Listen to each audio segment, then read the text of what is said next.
Another thing that is unique about Israel is that it has very high R&D expenditure per capita.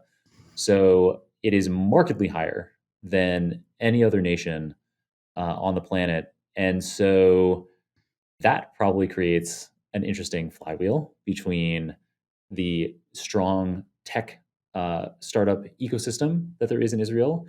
So that helps generate more things that R&D can be spent on. But another interesting piece related to this is that um, I can't remember if this was a podcast conversation that I had in the past. I don't think it was. So I think this is the first time we talked about it on air. But my understanding is that another thing that's fueling tech startups in Israel is this mandatory military service. So you went and did tank instruction, but a lot of people, particularly I suspect a lot of people that already had undergraduate degrees like you did, end up doing things that aren't, they're not training to be on the front lines in war. They're training how to do threat intelligence. They're training how to do signal detection. They're using machine learning and data analysis in the field. And then, so having developed that skill set for several years, when you finish it, you're like, well, what could I do? And one idea that I guess a lot of these people have is, well, I could be making a startup. I could be using these technology skills in industry. So we have these flywheels of I guess there's two flywheels here. There's one where the mandatory military training um, creates leads people to be tech entrepreneurs, and then that probably in turn also is helpful for military capabilities in general. And then you have this separate flywheel of R&D, where this strong tech ecosystem is a self-fulfilling prophecy of, oh, great, we should be investing more in this, and so then more people go into that, and yeah. So I've now talked a lot. A lengthy transition. The floor is yours. So yes, yes, and yes.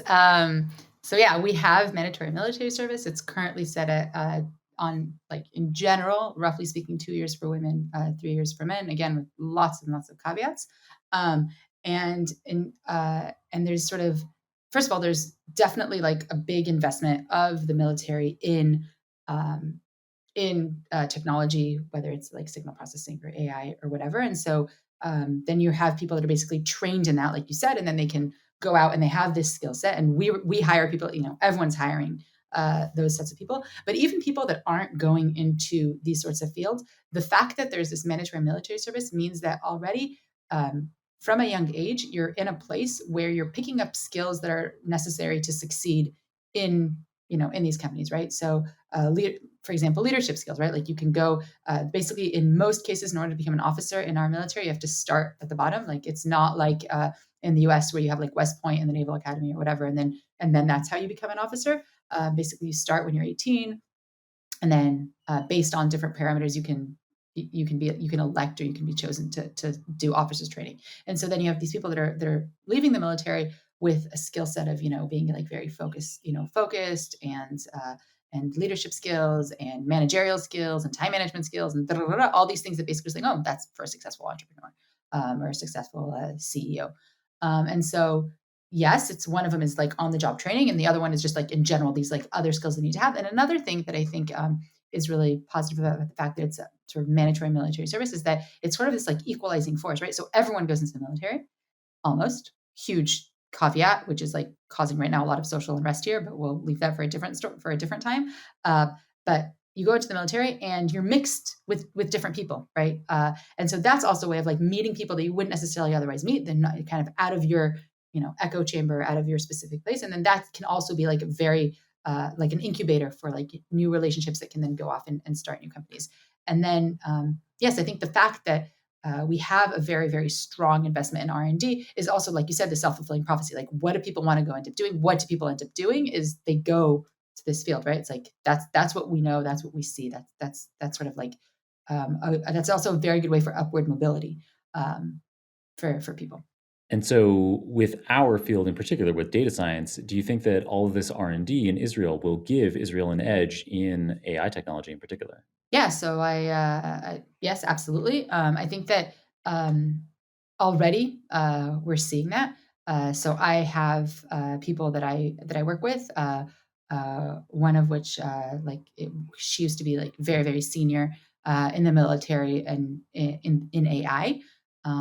She's she I work with her very closely. She's our VPA product, Nurit, and so she was very very senior in the military and building AI infrastructure capabilities. So there's already this sort of cross pollination.